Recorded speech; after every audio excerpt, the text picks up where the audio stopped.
everyone, and welcome back to Lawyer's Case Files. My name is Joy Phillips.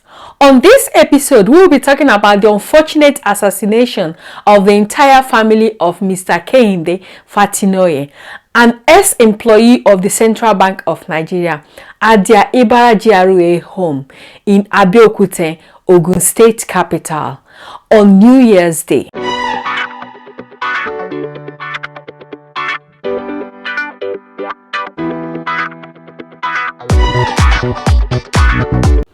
In the early hours of January 1st, 2023, police were called to the residence of Mr. Kehinde Fatinoye and his wife Bukola, when residents discovered that their house at Ibara GRA Abeokuta was engulfed by fire. It's alleged that upon proper examination of the house, police discovered, burnt beyond recognition, the bodies of both Kehinde and his wife, Bukola.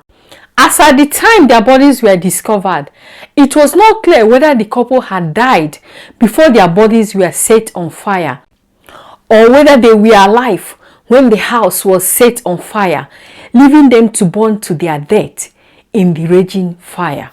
As at the time of making this video, the police has also not reviewed true statement or autopsy results, any information to conclusively confirm whether the couple were already dead as at the time the fire started, or left to burn to their death in their house by whoever started the fire.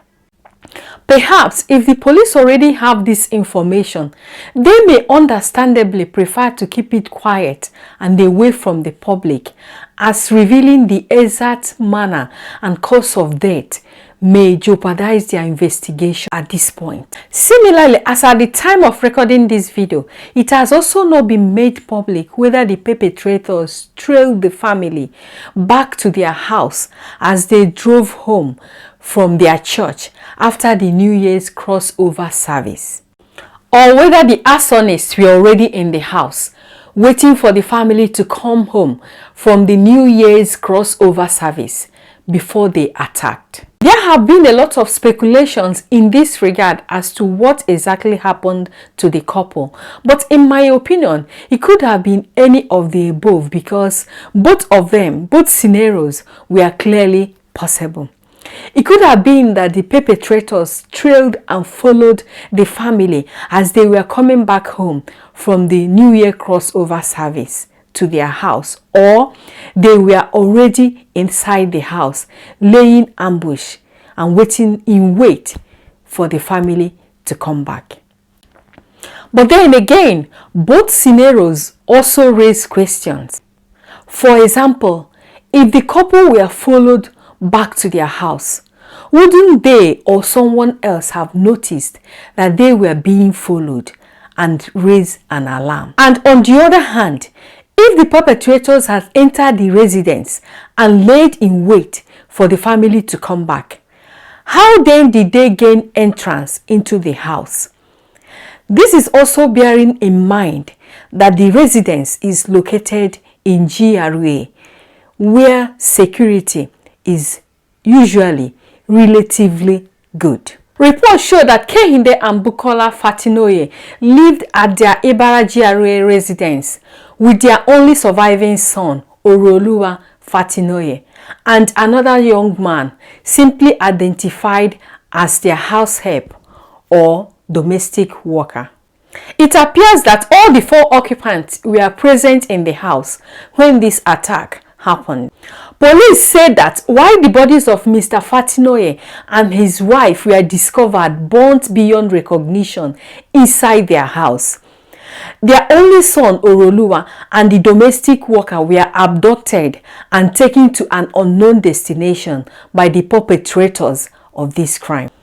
Few days later, the body of Oreoluwa Fatinoye, the only surviving son of Kehinde and Bukola Fatinoye, was recovered in Ogun River by divers and fishermen working in that area, while the domestic worker who was abducted with him survived with only minor injuries.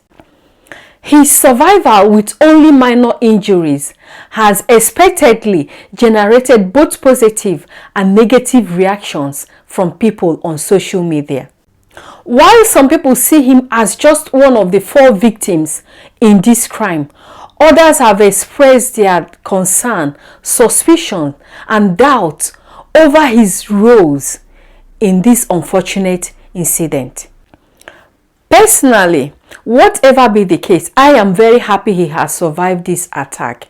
And secondly, police now has an eyewitness to assist them in their investigation into this crime. From what the domestic worker has told Ogun State Police Command so far, he and the deceased Oreoluwa were taken to Ogun River and thrown over the bridge by the abductors. But while he was able to swim to safety with only minor injuries, unfortunately, Oreoluwa couldn't. According to reports, he allegedly informed the police that he recognized one Lekon Adekombi as one of the abductors that took him and Oreoluwa. Lekon Adekombi was later identified as the personal driver of the late Mrs. Bukola Fatinoye.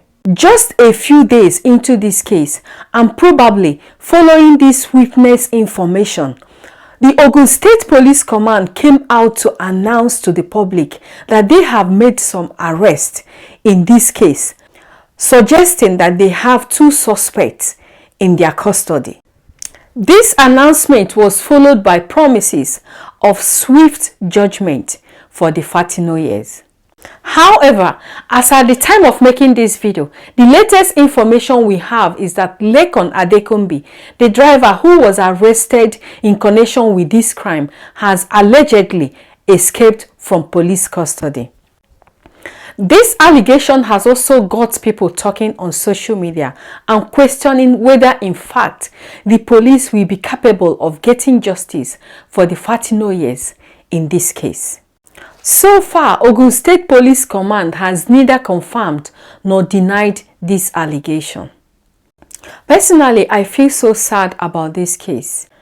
The fact that it's a whole family that is wiped out here is so saddening. But even above that, I feel very ashamed that we should even be talking about a suspect escape from police custody at this point.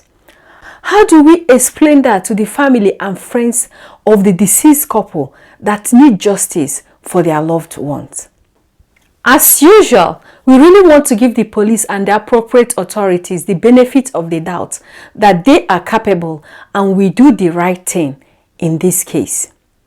And to all of us on social media, I implore all of us to use our various platforms to keep this case alive and to make sure that justice is served.